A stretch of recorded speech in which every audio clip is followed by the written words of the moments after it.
Back, ladies and gentlemen, and I am here with my friend Jill, and we are back with another video, hopefully today. And yeah, check out Mr. Nightmare. We'll be reacting to one of his videos, 3 Disturbing True Hall. Part 3 Hall? of What do I watching- mean? Fall horror stories, and this is Jill. no. Part 3 of us reacting to scary videos. Yeah. If you guys like this comment these types of videos, comment please, bro. And Try to get to 1 million, Bro. 1K. I don't even have 100 subscribers. How am I? Okay, whatever. Yeah, but please sub, bro. Please. And I'm begging subscribe. you. Yeah, sub equals subscribe. Okay. I don't even know what we're saying, but let's just watch the video.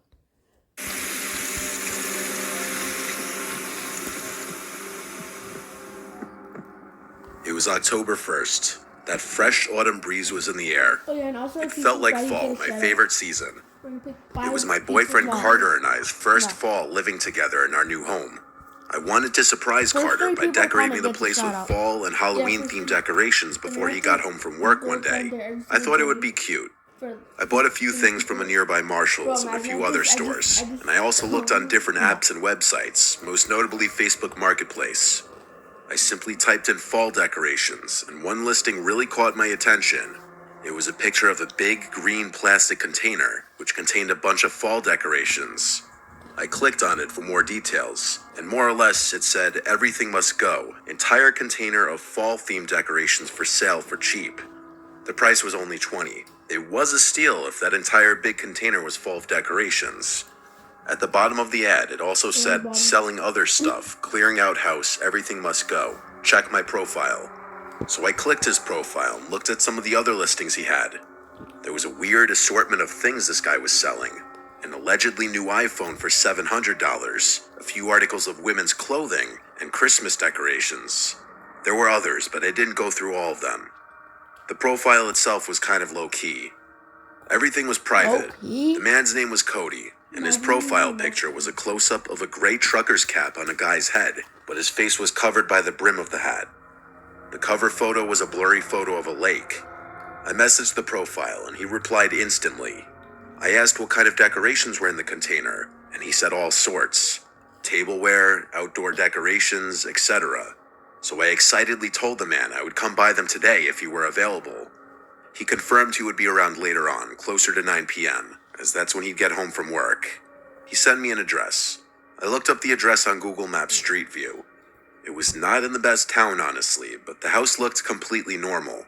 2 cars in the driveway in the Street View picture, lawn kept nice, so I agreed to meet. I had my friend Sally come with me just to be safe. I went to pick up Sally across town, and we were off to this Cody person's house. It was a half-hour drive. Sally and I had some time to catch up on the drive there.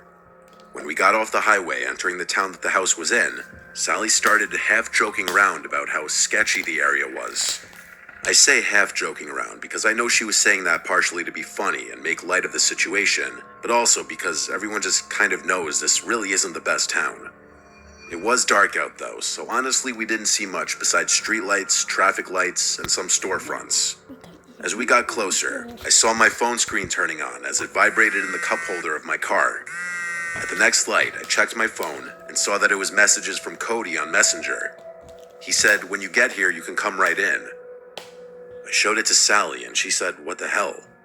We both could agree that that was a bit uncomfortable and that we'd ring the doorbell anyway. We pulled up to the house and surprisingly, there were no cars in the driveway. There were dim lights on in the house though that could barely be seen through the closed blinds of the windows. I messaged Cody back saying, "We're here, can you come to the front?" Sally and I both watched the house as I waited for a response. And then we both noticed at the same exact time, at one of the windows, the blinds slightly shift, indicating someone was watching us through them. Then, just as quickly as we noticed it, the opening in the blinds closed. A few seconds later, the front door opened, and Cody messaged me back saying, "I'm at the door, you can come in." It was a bit of an unsettling situation, and I was just happy I brought Sally along. The two of us got out of my car and walked closer to the front door. Before getting too close, I called out Cody's name a few times, only to get no response. Sally whispered we should leave. I took a few steps closer and said Cody one more time really loud, and there was no response. I turned and whispered, "Let's go," and we started walking back to the car, when suddenly I heard a guy say, "Hey, yes, I'm here, inside." We turned and saw a man at the doorway, but only about half of him. He was like peering only half of his body around the door. He waved us inside.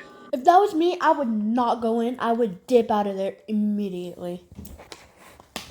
Sally and I cautiously turned back and started walking back to the door. As I got closer, he fully opened the door, but then also walked out of view. We walked up the steps and into the house, keeping the front door open, and right away got hit with a strong scent, like that cotton scent from an old person's house mixed with something very unpleasant. We heard fast and heavy footsteps moving away into another room, followed by his voice saying, "It's over in here, come here." His voice was freakishly deep, like it was intimidating. I made sure Sally was right by my side before entering the adjacent Give us a second. room. We were faced with a very weird sight. A dimly lit living room with a depressing pinkish red carpet and really old-looking furniture. But the smell in this room was putrid. It smelled like actual death. In the middle of the room was a red container with a green lid on top of it. There was this Cody Give me another second. man standing just over the container. This was the first time I got a good, clear look at the man, and he was not a friendly-looking man. He invited me over to come open the container. I took note of the fact that this container was not the same color as the green container that was in the picture on the Facebook ad. It also was a completely different shape from the looks of it. I asked him to open it himself, and he said, "Well, you're no fun." That comment already had Sally and I inching backwards in the direction of the front door. But when he lifted the lid off the container and we were suddenly blasted with another putrid smell, we turned for the door and left in a hurry without looking back until we got to the car. Sally kept telling me to hurry up. By the time my car was on, all I know is the front door to the house was already closed. I don't know if he was watching us through the window again. We were gone very quickly. We never actually saw what was in that container. It was definitely not decorations, though. After telling Carter about all of this, he asked for the address of the place, and I told him not to go there. He assured me he wouldn't, he just wanted to look up the house, so I gave it to him. The next day, he returned home later than usual from work, and he told me he stopped by the house, and an older woman answered the door, insisting that she lives there alone. He knew I wasn't lying, though, because I showed him all the Facebook messages with the guy, which included the address. Upon looking up the records of that address, it does list the owner as a woman in her late 60s. This was an incredibly disturbing and unexplainable experience. From now on, when buying stuff online, I avoid going to people's houses. That's crazy.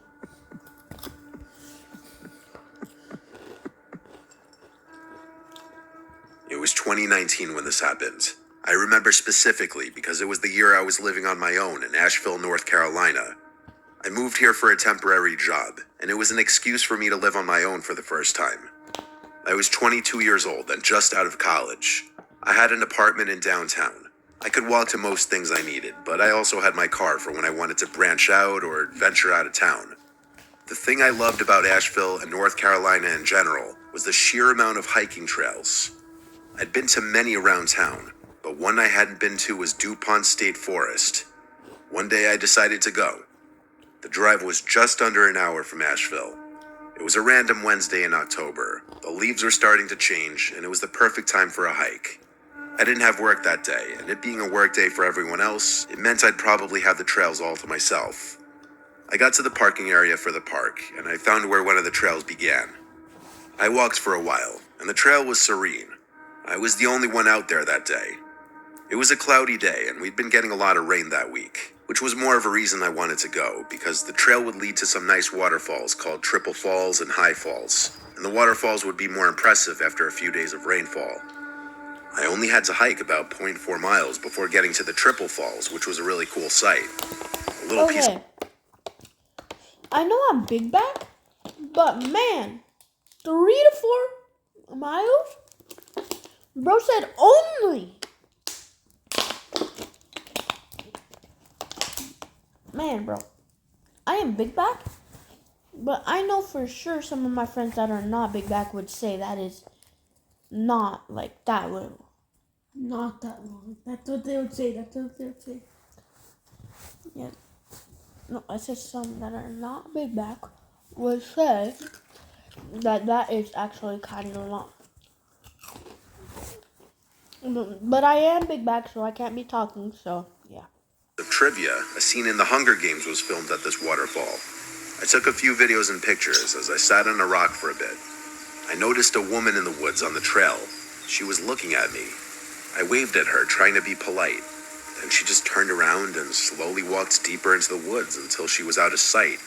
Not really something I gave a second thought to. Anyway, I wasn't tired yet. I had literally just started hiking, so I didn't sit for too long. I got up and headed back to the trail. I didn't want to try climbing the rocks of the waterfall because they were incredibly slippery. I continued to ascend up the trail and eventually came to the higher point of the falls called High Falls. I took a few more videos and pictures here and sat on another dry rock for a bit. I swear I felt a sense of deja vu when I saw that woman again in the woods by the trail. Once again, she was staring me down. I didn't wave this time. I instead looked down at my phone, pretending not to notice or care. I couldn't help but glance up after like 10 seconds, and now she was gone. If I had to guess, the woman was like 55.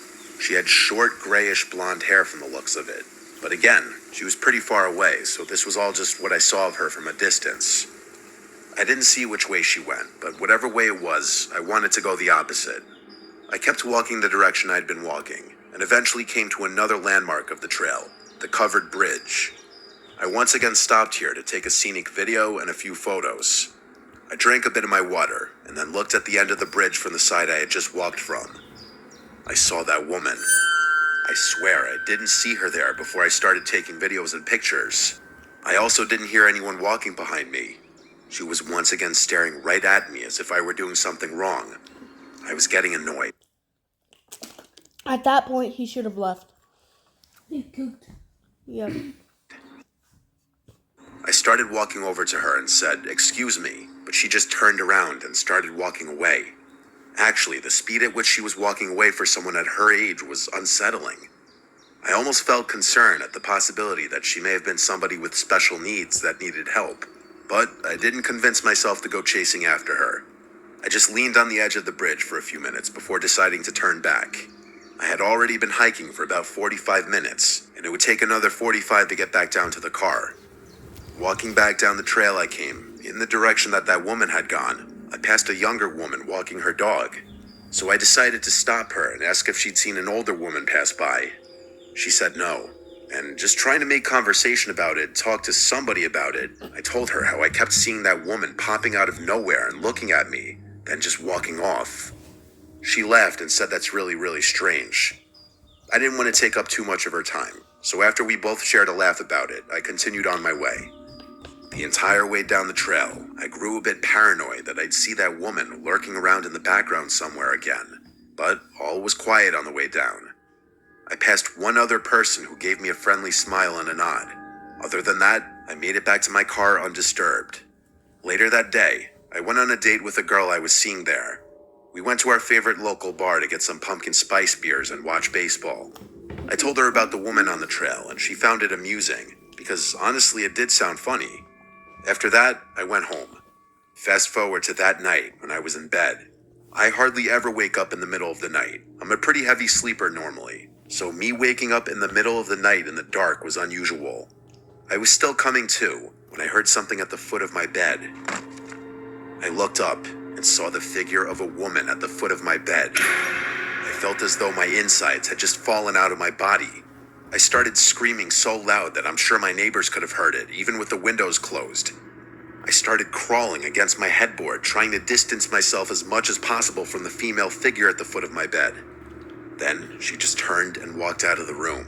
Who? I stopped screaming now, more so trying to just catch my breath and slow my rapidly beating heart. I flicked on the lamp and started shouting, "Who's there?" I listened, but there was dead silence. I grabbed the knife I had in the nightstand next to my bed and jumped out of bed. I flicked on every light switch I passed until the entire apartment was lit up. There was no one there. Not in the closets, not behind a couch, not under any beds. And so I called my father. I didn't know what else to do. I needed to share what just happened with somebody. My father groggily picked up the phone, and after explaining to him, he said I must have hallucinated it while I was still in my half-asleep state. He said I wasn't fully awake yet, and so I could have been seeing things. I knew deep down he was probably right, but it didn't make the image I saw any less real-looking or horrifying. And then I told him about the woman in the park, and how the figure at my bed actually resembled her. He said, if anything, that further proves his point that my brain conjured up a familiar image from earlier that day. Somehow, I went back to sleep that night, with my bedroom door barricaded with my dresser just in case. It wasn't until 2 days later that I heard from my mom that her sister in Germany died. I'd never met my aunt. She'd been basically estranged from my mom, as she hadn't left Germany in over 25 years. My mom and uncle flew to Germany to attend the funeral, and it wasn't until she got back home and I saw the prayer card with my aunt's face on it that once again I felt like my organs dropped out of my body when I realized she looked identical to the woman I saw on the trail that day and hallucinated at the foot of my bed. This story shook my whole family, especially because I told my dad about all of it and the hallucination before we even got news of my aunt's passing. I was born a Catholic, but never found myself to be super religious after confirmation. But goddamn, does this really send shivers down my spine and make me question what exactly I believe in. That's like...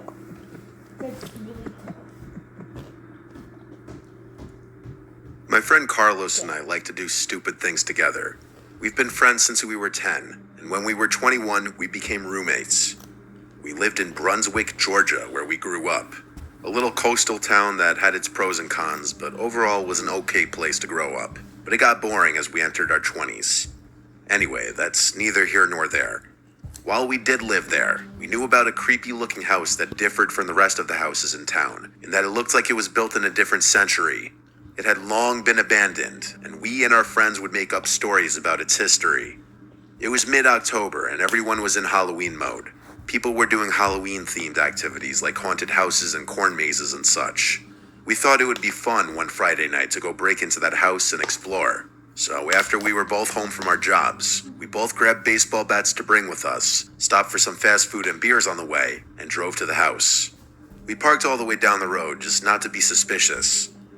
The houses around there were not that close together, so each property was pretty big, which meant we were less likely to get caught snooping around. We both grabbed a couple beers each and threw them in our backpacks. Not sure why we thought we were going to drink in there, but along with that, we stuffed our baseball bats into the sides, just so no one would see us walking around with baseball bats in our hands late at night looking like trouble. We quietly walked down the street, just whispering to each other. It took less than 5 minutes to get to the house. It was so dark on this part of the street because this house, along with the house across the street, had no lights on. There weren't any street lights on the street. Whatever light there may have been would have had to come from one of the few houses with their lights on. From here on, we used our flashlights we brought. The front lawn had a bunch of dirt patches, and the patches of grass were overgrown. Lots of weeds everywhere, it seemed. We walked around to the backyard to look for an entry point, because doing that out front seemed stupid for obvious reasons. Shockingly, the back door was already unlocked. The place wasn't boarded up or anything. The back windows weren't even smashed. We knew that the place was abandoned, though. Everybody did. We walked right in. Navigating inside of there would have been impossible had it not been for our flashlights. The house was bigger than some of the neighboring houses, yet the inside felt very cramped. Like there were a lot of rooms, but they were smaller, almost giving the house a maze-like feeling. Carlos stepped into another room away from me, and at that moment I was alone. I heard his voice say from another room, "Yo, there's still furniture everywhere."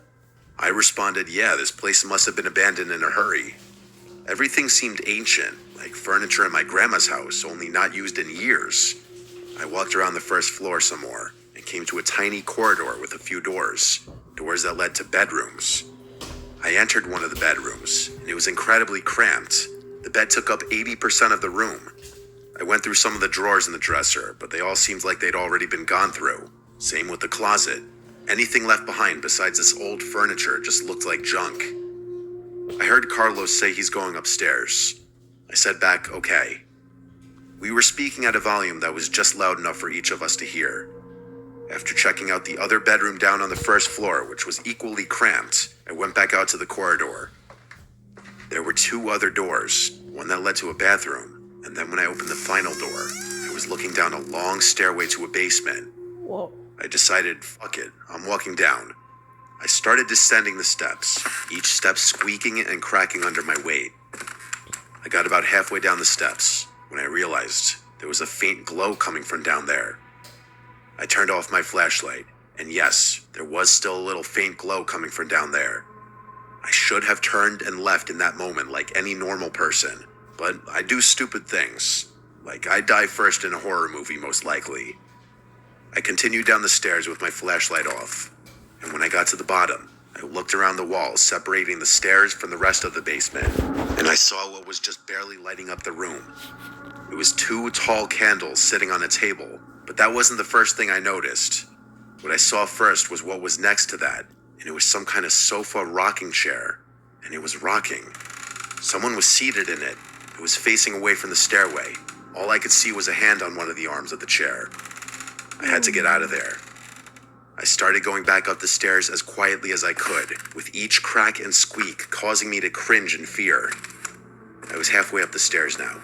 I looked back down and could still see the faint glow of the candles, so I continued as quietly as I could. I was almost to the top, and one stair creaked especially loud. I paused for a moment, clenching my teeth so hard. I proceeded up the final steps and made it to the top. I turned to shut the door, but I noticed it was pitch black down there now. The thought of the candles having been put out sent a shiver down my spine. I quietly closed the door, and then I tiptoed around this cramped maze of a house until I found the stairway going upstairs. I stood at the bottom of the stairs and quietly called up to Carlos. He wasn't responding. I sighed and started quietly going up the stairs, repeating Carlos's name. Still no response. I had to go all the way up to the top of the stairs, repeating his name, and he still wouldn't respond. So I said, "If you're trying to scare me, stop joking around. There's someone in the basement. We need to get out of here." That got his attention because he stepped out from a dark room and asked if I was serious. I told him I'd explain outside, but that I'm not kidding. He followed me down the stairs. I was trying less so to be quiet now because I just wanted to get out of that house. We were heading back to the back door where we entered, but when we passed the corridor of the basement door, we both saw the silhouette of a man standing in front of the door. The time for sneaking around was over. I kept repeating just go as we booked it outside and ran for my car. We made it to the car in like 30 seconds. I was already winded by the time we made it back. I backed the car off that street and started driving us home. In the car ride was when I explained in detail what I saw. All Carlos kept saying was, "Yo, what the fuck?" to everything I said. He was in just as much disbelief as me. So while no, I don't think anyone legally lived in that house, I do think someone was squatting in there, down in that basement. Who knows who it was? Honestly, who cares? I just never returned anywhere near that street. Okay, I might not be able to sleep at night, but that's alright. But, yeah, okay. This is me and Jill, and we're out.